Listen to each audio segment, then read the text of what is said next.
Friends, welcome to Sriyarsha cooking channel. నేను మీ సరిత. ఇవాళ మన రెసిపీ వచ్చి మనం ఎప్పుడు రెగ్యులర్గా తినే ఇడ్లీ రవ్వతో ఇడ్లీ కాకుండా ఓసారి ఇలా రాగి పిండితో కూడా ఇడ్లీని ట్రై చేయండి. టేస్ట్ చాలా బాగుంటుంది, సాఫ్ట్గా వస్తాయి. పిల్లలు కూడా చాలా ఇష్టంగా తింటారు. ముఖ్యంగా రాగి పిండి హెల్త్కి చాలా మంచిది. మరి ఆలస్యం చేయకుండా రాగి పిండితో కూడా సాఫ్ట్ అండ్ స్పాంజ్ ఇడ్లీని ఎలా చేయాలో చూసేద్దాం. దీనికోసం ముందు రోజే ఒక పావు కప్పు వరకు మినపప్పును కానీ మినపగుళ్ళను కానీ ఒక బౌల్లోకి వేసి ఒక 2-3 సార్లు నీళ్లు మార్చుకుంటూ శుభ్రంగా కడిగేసుకోవాలి. తర్వాత ఈ బౌల్ నిండా వాటర్ పోసి సుమారుగా 5 to 6 అవర్స్ పాటు నానబెట్టుకోండి. 6 అవర్స్ తర్వాత పప్పులోని నీళ్ళన్నీ వంపేసుకొని పప్పును గ్రైండర్లోకి వేసుకొని కొన్ని వాటర్ని యాడ్ చేస్తూ ఈ కన్సిస్టెన్సీలో మెత్తగా గ్రైండ్ చేయండి. ఇలా మెత్తగా గ్రైండ్ చేసిన ఈ మినప్పిండిని ఒక బౌల్లోకి వేసి పక్కన పెట్టండి. ఇప్పుడు మరొక బౌల్లోకి అదే కప్పుతోటి పావు కప్పు వరకు మనం రెగ్యులర్గా చేసుకునే ఇడ్లీ రవ్వను దీంట్లోకి వేసుకొని ఒకసారి వాష్ చేసుకొని నీళ్ళన్నీ వంపేసుకొని ఇడ్లీ రవ్వని కూడా మినప్పిండిలో వేసి పక్కన పెట్టేయండి. ఇప్పుడు అదే కప్పుతోటి పావు కప్పు వరకు రాగి పిండిని తీసుకోవాలి. ప్రతి ఒక్కటి ఈక్వల్ మెజర్మెంట్స్తో తీసుకోండి. ఇడ్లీ రవ్వ, మినప్పప్పు, రాగి పిండి అన్నీ పావు కప్పున వేసేసుకోండి. ఇడ్లీ రవ్వ ఇష్టం లేని వారు మరొక పావు కప్పు వరకు రాగి పిండిని కూడా యాడ్ చేసుకోవచ్చు. అయితే స్టార్టింగ్ పిల్లలకు అలవాటు చేయడం కోసం ఇక్కడ నేను పావు కప్పు ఇడ్లీ రవ్వను వేశాను. అలవాటు అయిన తర్వాత ఆ ఇడ్లీ రవ్వను స్కిప్ చేసి ఆ ప్లేస్లో రాగి పిండిని వేసుకోండి. ఇలా పూర్తిగా కలిపేసి దీనిని ఓవర్ నైట్ అంతా పక్కన పెట్టేసుకోవాలి. గట్టిగా అనిపిస్తే కొన్ని వాటర్ని యాడ్ చేసుకొని పక్కన పెట్టేయండి. చూడండి, నెక్స్ట్ డే మార్నింగ్ కల్లా పిండి చక్కగా పులుస్తుంది. ఈ పిండిలో సోడా కూడా వేయాల్సిన అవసరం లేదండి. పిండి ఇలా చక్కగా పులిసిన తర్వాత రుచికి సరిపడా జస్ట్ ఒక పావు టీ స్పూన్ సాల్ట్ వేసేసి పిండిని ఇలా ప్రిపేర్ చేసుకోండి. పిండి గట్టిగా అనిపిస్తే కొన్ని వాటర్ని యాడ్ చేసుకోండి, కానీ ఈ కన్సిస్టెన్సీలో ఉంటే సరిపోతుంది. తర్వాత ఇడ్లీ పాత్రలోకి కొంచెం ఆయిల్ని అప్లై చేసుకొని ఇలా వీడియోలో చూపిస్తున్నట్టు మరీ నిండుగా కాకుండా కొంచెం తక్కువగా పిండిని వేసేసుకొని అన్ని ప్లేట్లో ఇలా సర్దుకున్న తర్వాత ఇడ్లీ స్టాండ్లో వాటర్ పోసేసి ఎప్పటిలాగానే మనము స్టవ్ పైన పెట్టేసుకోండి. హై ఫ్లేమ్లో ఒక 5 to 8 మినిట్స్ పాటు పెట్టేసుకుంటే సరిపోతుంది. 5 to 8 మినిట్స్ తర్వాత పూర్తిగా చల్లారిన తర్వాత ఇడ్లీలను సర్వ్ చేసుకొని పల్లి చట్నీతో కానీ కొబ్బరి చట్నీతో కానీ సాంబార్తో కానీ టేస్ట్ చేయండి, చాలా బాగుంటుంది. మనం ఇందులో కొంచెం ఇడ్లీ రవ్వ వేయడం వల్ల అసలు రాగి పిండితో చేసిన ఇడ్లీ లాగా అస్సలు అనిపించేదండి. చూడడానికి అలా అనిపిస్తుంది కానీ టేస్ట్లో ఏమాత్రం డిఫరెన్స్ ఉండదు. కాబట్టి పిల్లలకు కూడా ఏం చక్కగా అలవాటు చేసేయచ్చు. పూర్తిగా అలవాటు అయిన తర్వాత ఇడ్లీ రవ్వను స్కిప్ చేసేసి టోటల్గా రాగి పిండి మినప్పిండితో మాత్రమే చేయండి. చూసారు కదండి, ఎంత సాఫ్ట్గా స్పాంజ్ లాగా వచ్చాయి కదా. మీకు నచ్చిన చట్నీతో టేస్ట్ చేయండి. ఓకే ఫ్రెండ్స్, మరి నేను చూపించిన ఈ టేస్టీ అండ్ హెల్తీ రాగి ఇడ్లీ మీ అందరికీ నచ్చితే తప్పకుండా ఈ వీడియో చూసిన వెంటనే ఒక లైక్ చేసి మీ ఫ్రెండ్స్తో రిలేటివ్స్తో షేర్ చేయండి. ఇప్పుడు మరొక హెల్తీ ఇడ్లీ, జొన్న ఇడ్లీ. ఈ జొన్న ఇడ్లీలు కూడా సాఫ్ట్గా స్పాంజ్ లాగా వస్తాయి. టేస్ట్ కూడా చాలా బాగుంటుంది. మరి ఆలస్యం చేయకుండా వెంటనే ఈ జొన్న ఇడ్లీని ఎలా చేయాలో చూసేద్దాం. జొన్న ఇడ్లీ ప్రిపరేషన్కు ముందు రోజు చేయాల్సిన ప్రాసెస్ అండి. ఈ విధంగా ఒక బౌల్ తీసుకొని దీంట్లోకి పావు కప్పు వరకు మినప గుళ్ళను తీసుకోండి. ఇలా మినప గుళ్ళను బౌల్లో వేసి 2-3 సార్లు నీళ్ళతో శుభ్రంగా కడిగితే దానిపైన ఉన్న పాలిష్ అనేది కంప్లీట్గా పోతుంది. తర్వాత మినపప్పు మునిగేంత వాటర్ పోసేసి ఒక 2-3 అవర్స్ పాటు నానబెట్టండి. మీకు వీలైతే 4-5 గంటల పాటు నానబెడితే పప్పు అనేది ఇంకా సాఫ్ట్గా నానుతుంది. చూసారు కదా, నేనైతే ఒక 4 అవర్స్ పాటు నానబెట్టాను. ఇలా మినపప్పు నానబెట్టిన తర్వాత దీంట్లోని ఎక్సెస్ వాటర్ అంతా వంపేసి ఈ మినపప్పును మాత్రమే మిక్సీ జార్లో వేసుకొని ఒక 5 నిమిషాల పాటు చక్కగా మెత్తటి పేస్ట్ వచ్చే వరకు ఇలా గ్రైండ్ చేసుకోండి. ఈ మినపప్పు పేస్ట్ను ఒక పెద్ద బౌల్లోకి ట్రాన్స్ఫర్ చేసుకోండి.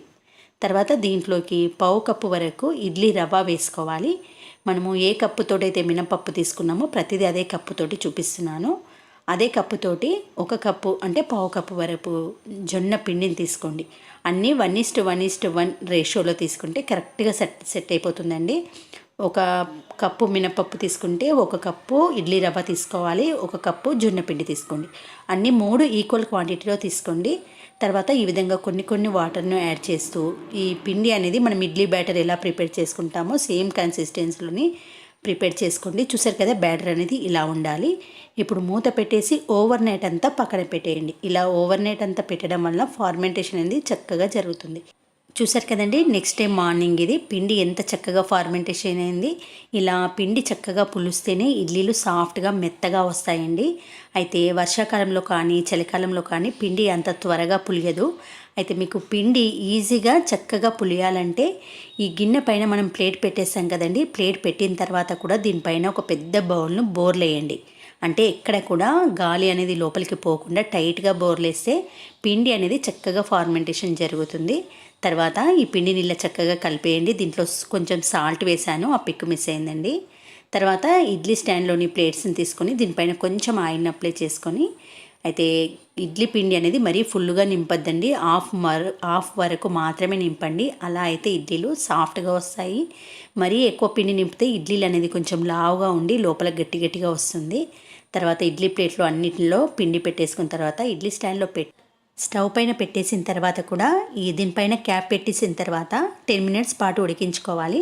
అయితే ఇక్కడ ఒక చిన్న టిప్పు ఫాలో అవ్వండి. స్టార్టింగ్ 5 మినిట్స్ ఏమో హై ఫ్లేమ్లో పెట్టి ఉడికించాలి. తర్వాత 5 మినిట్స్ ఏమో మీడియం ఫ్లేమ్కి అడ్జస్ట్ చేసి ఉడికించుకోవాలి. ఇలా 10 మినిట్స్ హై టు మీడియంకు అడ్జస్ట్ చేస్తూ ఉడికించడం వల్ల ఇడ్లీలు చాలా సాఫ్ట్గా మెత్తగా వస్తాయి. ఏ ఇడ్లీలైనా ఇదే టిప్ అనేది ఫాలో అవ్వండి.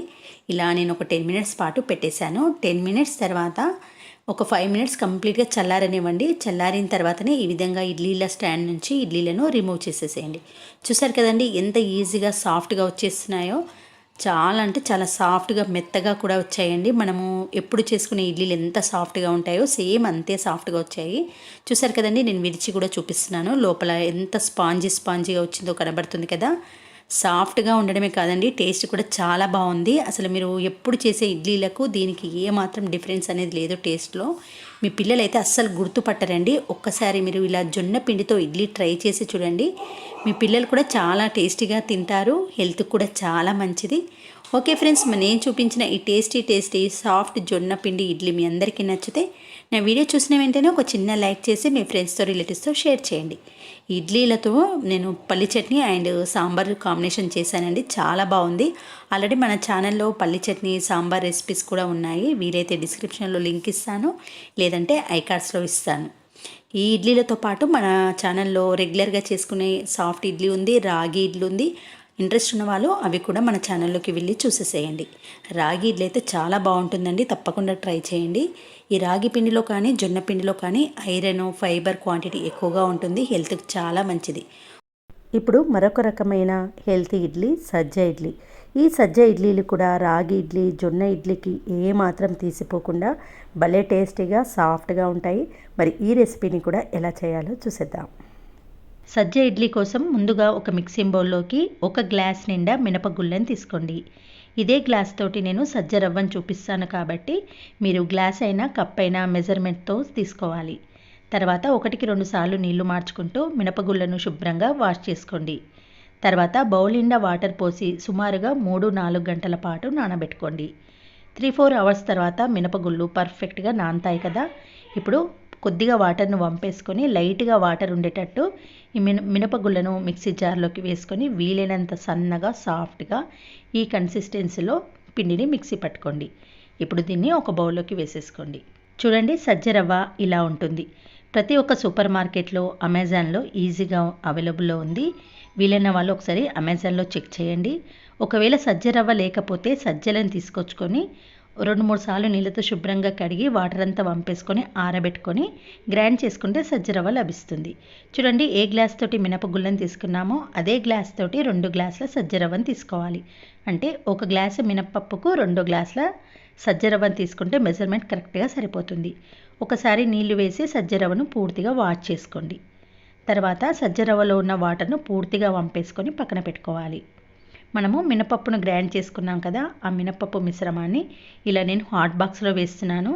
వెదర్ చాలా చల్లగా ఉంది కదండి, పిండి పులియడానికి చాలా టైం పడుతుంది కాబట్టి ఇలా హాట్ బాక్స్లో మీరు పిండి పులియబెట్టుకున్నారంటే చాలా త్వరగా పులుస్తుంది.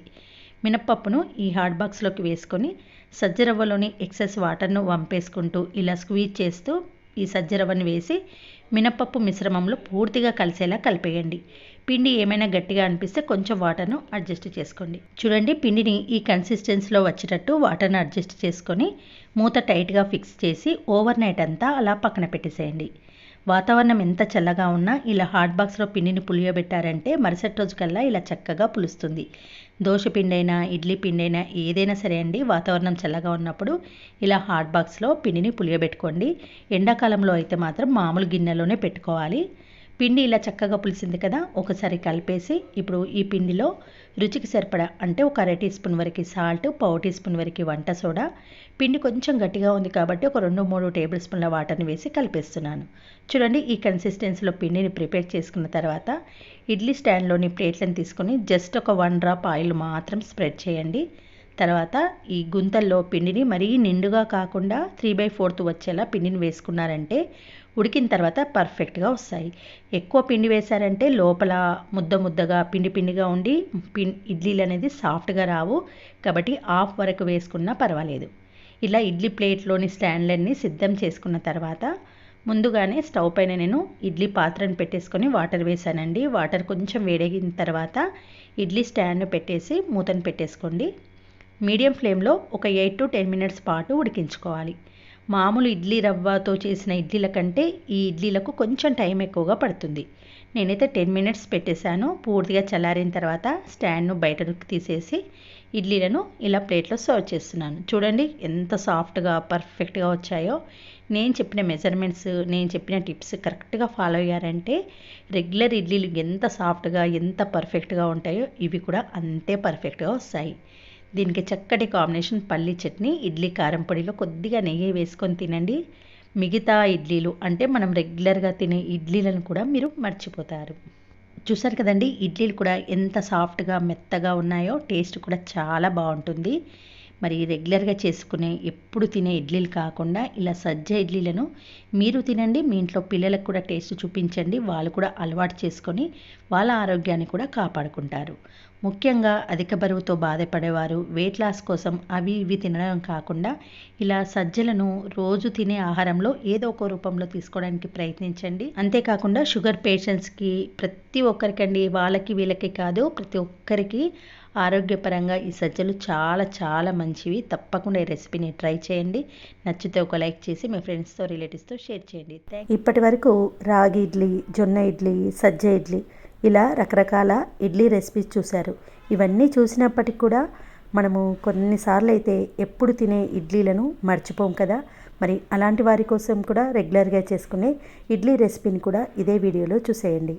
ఈ ఇడ్లీలు కూడా సాఫ్ట్గా స్పాంజీగా రావాలంటే కొన్ని టిప్స్ కరెక్ట్గా ఫాలో అయ్యారంటే హోటల్లో ఎంత సాఫ్ట్గా ఉంటాయో దానికి ఏమాత్రం తీసిపోకుండా అంతే సాఫ్ట్గా ఇంట్లో ప్రిపేర్ చేయొచ్చు.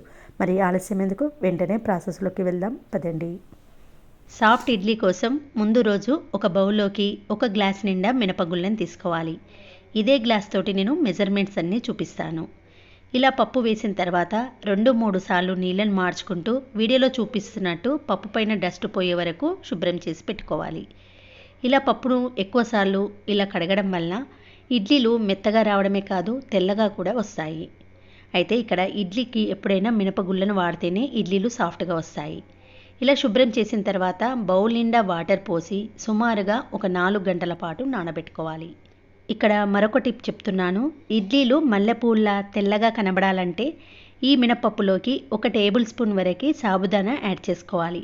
1 గ్లాసు మినపగుళ్ళకు 1 టేబుల్ స్పూన్ సాబుదానా వేస్తే ఇడ్లీలు చాలా తెల్లగా వస్తాయి. ఇప్పుడు మూత పెట్టి 4 అవర్స్ పాటు నానబెట్టుకోండి. ఒక 3 అవర్స్ తర్వాత అంటే పప్పు నానబెట్టిన 3 గంటల తర్వాత మరొక బౌల్లోకి ఏ గ్లాస్ తోటి మినపప్పు తీసుకున్నామో అదే గ్లాస్ తోటి 3 గ్లాసుల నిండా ఇడ్లీ రవ్వను వేసుకోవాలి. అంటే 1:3 రేషియో తీసుకోవాలి. 1 గ్లాసు మినపగుళ్ళకు 3 గ్లాసుల రవ్వ తీసుకోవాలి. ఒకవేళ మీరు మినపగుళ్ళకు బదులు బద్దపప్పు తీసుకుంటే ఇక్కడ 2 గ్లాసుల రవ్వను మాత్రమే తీసుకోవాలి. ఇలా బౌల్లోకి ఇడ్లీ రవ్వ వేసి నీళ్ళతో ఒకసారి శుభ్రంగా వాష్ చేసుకొని ఈ పైన తేరుకున్న వాటర్ను వంపేసుకోవాలి. ఇలా ఇడ్లీ రవ్వను కడగడం వలన 1 గంట పాటు నానబెట్టడం వలన ఇడ్లీలు తెల్లగా మెత్తగా సాఫ్ట్గా వస్తాయి. కాబట్టి మినపప్పు నానబెట్టిన 3 గంటల తర్వాత ఇడ్లీ రవ్వను ఇలా 1 గంట పాటు నానబెట్టుకోండి. పూర్తిగా అంటే 4 గంటల తర్వాత మినపప్పు పూర్తిగా నాని ఉంటుంది. దీంట్లోని ఎక్సెస్ వాటర్ అంతా వంపేసుకొని ఈ మినపగుళ్ళను మిక్సీ జార్లోకి వేసుకోండి. కొన్ని చల్లటి వాటర్ని కానీ నార్మల్ వాటర్ని కానీ యాడ్ చేసి మినప్పప్పును వీలైనంత ఎక్కువసేపు గ్రైండ్ చేసుకుంటే పప్పు సాఫ్ట్గా ఎక్కడ కూడా పలుకులు లేకుండా ఇలా స్మూత్గా వస్తుంది. గ్రైండర్లో చేసుకున్న మినప్పిండి ఎలా వస్తుందో అలానే వస్తుంది. కాబట్టి మీరు ఎక్కువసేపు గ్రైండ్ చేసుకోవాలి. ఇలా గ్రైండ్ చేసుకున్న ఈ మినప్పిండిని ఒక వెడల్పుగా కొంచెం లోతుగా ఉన్న బౌల్లోకి వేసుకోండి. ఎందుకంటే మనం నైట్ అంతా పిండిని నానబెట్టి పిండిని పులియబెడుతున్నాం కాబట్టి మరుసటి రోజుకల్లా పిండి డబల్ క్వాంటిటీకి వస్తుంది కాబట్టి కొంచెం పెద్ద సైజులో లోతుగా ఉన్న గిన్నెలోకి తీసుకోవాలి. తర్వాత గంట నానిన ఇడ్లీ రవ్వలోని ఎక్సెస్ వాటర్ అంతా స్క్వీజ్ చేస్తూ రవ్వను మాత్రమే ఈ మినప్పిండిలోకి వేసుకోండి. ఇలా ఇడ్లీ రవ్వను మొత్తం పిండిలో వేసి పిండి రవ్వ పూర్తిగా కలిసే విధంగా చక్కగా చేత్తో కలుపుకోవాలి. కన్సిస్టెన్సీ అనేది ఇలా ఉంటే ఇడ్లీలు పర్ఫెక్ట్గా వస్తాయి. ఇప్పుడు మూత పెట్టి ఓవర్ నైట్ అంతా పక్కన పెడితే నెక్స్ట్ డే మార్నింగ్ కల్లా పిండి చక్కగా పులుస్తుంది. సమ్మర్లో అయితే మీరు పిండి పైన మూత పెట్టి ఇలా పక్కన పెట్టేయచ్చు. ఒకవేళ వింటర్ సీజన్ కానీ రెయినీ సీజన్లో అయితే దీనిపైన ఏదైనా బరువును పెట్టుకోండి. ఓవర్ నైట్ అంతా నేను పక్కన పెట్టేశాను. నెక్స్ట్ డే మార్నింగ్ చూసేసరికి పిండి చక్కగా పులిసి ఇలా డబల్ క్వాంటిటీ అయ్యింది. చూసారు కదండి, ఇలా ఎయిర్ బబుల్స్ వచ్చింది అంటే పిండి చక్కగా పులిసినట్టే. ఇలా పులిసిన పిండిలో సోడా వేయకుండా కూడా ఇడ్లీలు సాఫ్ట్గా వస్తాయి. ఒకవేళ మీకు పిండి ఇలా పులవలేదు అంటే దీంట్లో ఒక అర టీ స్పూన్ వంట సోడాను వేయాల్సిందే. ఇలా పిండి పైన మూత తీసి చక్కగా ఈ పిండికి సరిపడా ఉప్పు వేసి ఒకసారి పైనే కలపండి. కన్సిస్టెన్సీ గట్టిగా అనిపిస్తే ఇలా ఒక 2 టేబుల్ స్పూన్ల వరకు వాటర్ని యాడ్ చేసుకోవచ్చు. పిండి మాత్రం ఈ కన్సిస్టెన్సీలో ఉండాలి. చూసారు కదండి, మరీ లూజ్గా మరీ గట్టిగా ఉంటే ఇడ్లీలు కూడా అలానే వస్తాయి. ఈ కన్సిస్టెన్సీలో ఉంది అంటే మనం చేసే ఇడ్లీలు సాఫ్ట్గా వచ్చినట్టే. పిండి కూడా తెల్లగా ఉంది కదా, ఇడ్లీలు ఎందుకు తెల్లగా రావు ఇక చూపిస్తా పదండి. ఇలా ఇడ్లీ స్టాండ్ తీసుకొని లైట్గా ఆయిల్ అప్లై చేసుకొని ఇడ్లీ పిండిని కూడా గిన్నె నిండా కాకుండా వీడియోలో చూపిస్తున్నట్టు గిన్నెలో 1/2 వరకు మాత్రమే పిండిని పెట్టుకోవాలి. ఎందుకంటే ఇడ్లీలు ఉడికిన తర్వాత డబల్ క్వాంటిటీకి వస్తాయి కాబట్టి మరీ ఎక్కువగా పిండి పెడితే ఇడ్లీలు గట్టిగా రాళ్ళలాగా కూడా వస్తాయి. ఇక్కడ ఇంకొక టిప్ చెప్తున్నాను వినండి. ఇడ్లీ స్టాండ్లో ఇడ్లీ ప్లేట్లు పెట్టేటప్పుడు కూడా ఈ చిన్న ట్రిక్ యూజ్ చేశారంటే ఇడ్లీలు పర్ఫెక్ట్గా సాఫ్ట్గా వస్తాయి. ఇడ్లీ స్టాండ్లో ప్లేట్లు పెట్టేటప్పుడు కింద హోల్స్ ఉంటే దానిపైన ఇడ్లీ పిండి పెట్టిన గిన్నె రావాలి, దానిపైన హోల్స్ రావాలి, మళ్ళీ దానిపైన ఇడ్లీ పిండి పెట్టిన గిన్నె రావాలి. వీడియోలో చూపిస్తున్నట్టు ఇలా ఇడ్లీ ప్లేట్లను అమర్చుకున్న తర్వాత ఇడ్లీ స్టాండ్లో అప్రాక్సిమేట్లీ 1/2 లీటర్ వరకు వాటర్ పోసి ఇడ్లీ స్టాండ్ను పెట్టేసుకొని మూత పెట్టేయండి. ఇప్పుడు స్టవ్ ఆన్ చేసి మీడియం ఫ్లేమ్లో జస్ట్ ఒక 8 నుంచి 10 నిమిషాల పాటు ఉడికించుకోవాలి.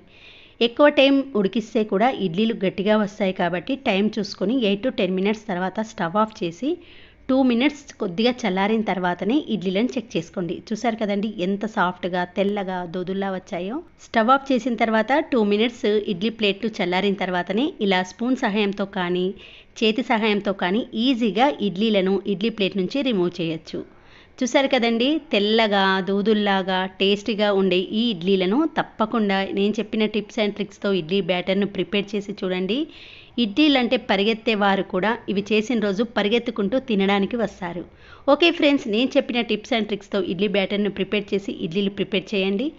ఈ రెసిపీ నచ్చితే ఒక లైక్ చేసి మీ ఫ్రెండ్స్తో రిలేటివ్స్తో షేర్ చేయండి. మరొక మంచి రెసిపీతో మళ్ళీ కలుద్దాం. Thanks for watching.